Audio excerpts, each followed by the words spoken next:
The Art of Acting lecture series. अभिनय कला का सहज मार्ग बाय ललित सिंह पोखरिया। नमस्कार। अभिनय कला के सहज मार्ग पर आज 65वें पड़ाव में आप सभी सहयात्रियों का हार्दिक स्वागत और अभिवादन। आजकल थोड़ा वेबिनार संबंधी कुछ व्यस्तताएं जो हैं बड़ी हैं। ऐसा नहीं कि मैं बहुत सारे वेबिनार में भाग ले रहा हूं, बल्कि कहीं न कहीं कुछ मेरे द्वारा पिछले किए गए काम का संज्ञान भी देना भेजना पड़ता है, तो इस तरीके से है मामला। तो आज मुझे कुछ इसी संबंध में कुछ अपने पुराने जो किए गए काम के पन्ने वन्ने बहुत पलटने थे, तो मैं विलम्ब आज मुझे हो गया है। कल भी लगभग ऐसा ही हुआ था। तो आज जो है ऐसा है, मैं एक चीज़ भूल रहा था आप लोगों से बात करना। हालांकि टुकड़े टुकड़ों में वो बातें मैंने कर डाली हैं। एक शब्द बार बार आता है, स्पीच और मॉड्यूलेशन।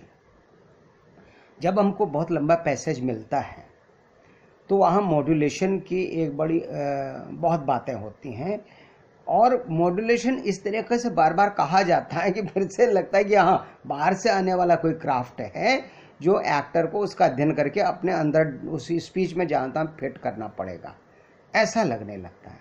ये बड़ी फिर से अजीब बात है। जो कुछ भी पैदा होगा वो भीतर से पैदा होगा। हमारे मन जो बाहर जितना भी हमारा रॉ मटेरियल है, सामग्री है, मैंने आपसे कहा था ना, उसको एकीकृत करके हमें अपने अनुभूति में डालना होगा।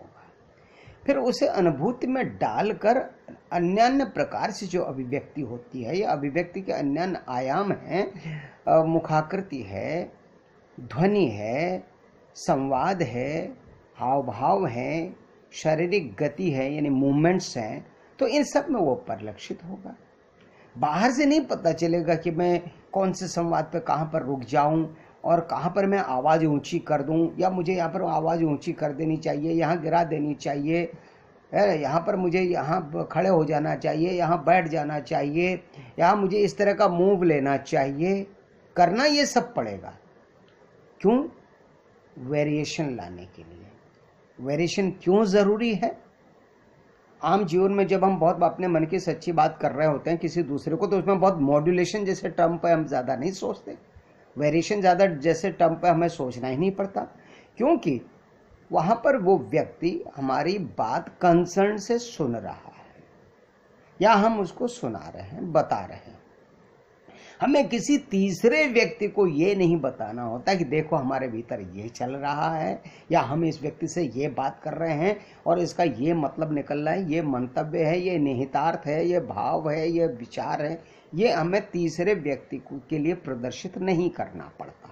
इसलिए बहुत कुछ सारा काम जो है हम वहाँ नहीं करते, और जहाँ हमारे सामने प्रदर्शन की चुनौती आती है तो हमें अलग अलग चैनल में क्या करना पड़ता है, आर्टिस्टिक और क्रिएटिव काम करना पड़ता है, ताकि वो जो बात जा रही है, जिसके दिलो दिमाग तक हम पहुंचाना चाह रहे हैं, वहाँ वो भरपूर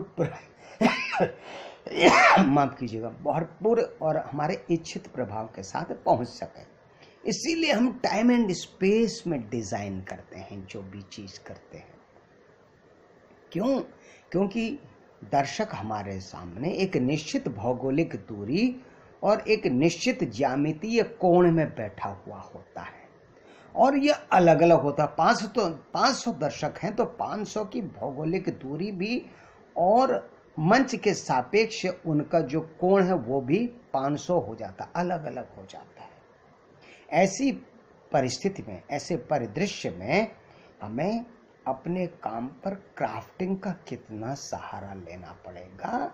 इसीलिए ट्रेनिंग का बहुत बड़ा हिस्सा, एक्टर की ट्रेनिंग का बहुत बड़ा हिस्सा इसलिए भी होता है।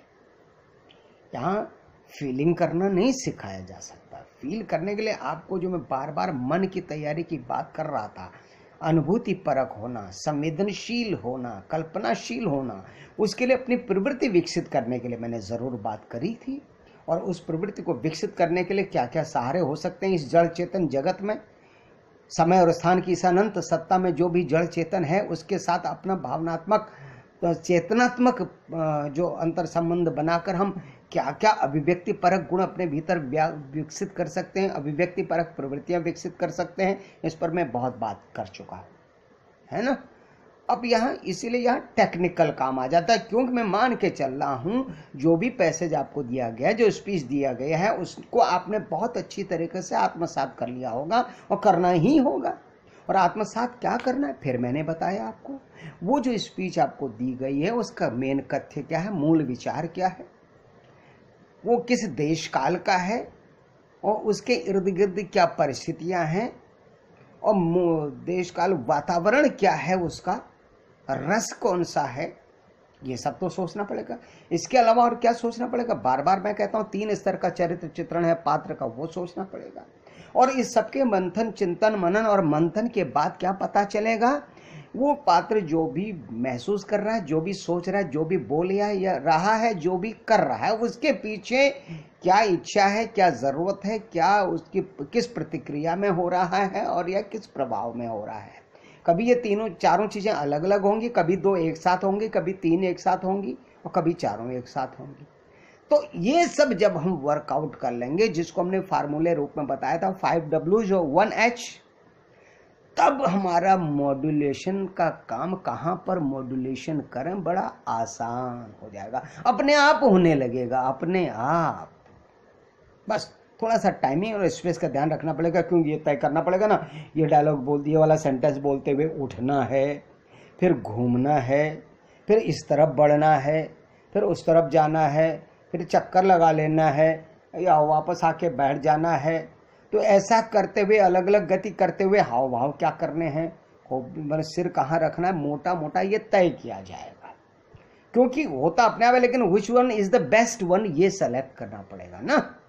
और यही डायरेक्टर करता है। जब आप प्रोफेशनल एक्टर होते हैं तो डायरेक्टर वहां पर आपको एक्टिंग थोड़ी सिखाता है, किस भाव या किस इमोशन या किस थॉट, किस मनोदशा में किस बात के लिए एक्टर को क्या भंगिमा करनी चाहिए, स्वर का जो तेवर क्या होना चाहिए, ये तो उसके पास होना ही चाहिए। डायरेक्टर सिर्फ उसको सेलेक्ट करता है which one would be the best one in given time and space, क्योंकि एक्टर करते समय उस तरीके से ऑब्जर्व नहीं कर सकता जिस तरीके से डायरेक्टर करता है। हाँ, जब हम सोलो करते हैं, हम ही अपने द्वारा किए जा रहे अभिनय के डायरेक्टर होते हैं, तो हमारी दोहरी जिम्मेदारी होती है, डायरेक्टर वहाँ भी होता है। जब हम करते हुए भी अपने आप को एक ऑब्जर्व वाले सेंस में, मोड में अपने आप को रख कर वॉच कर रहे होते हैं, तब हम ये कर रहे होते हैं।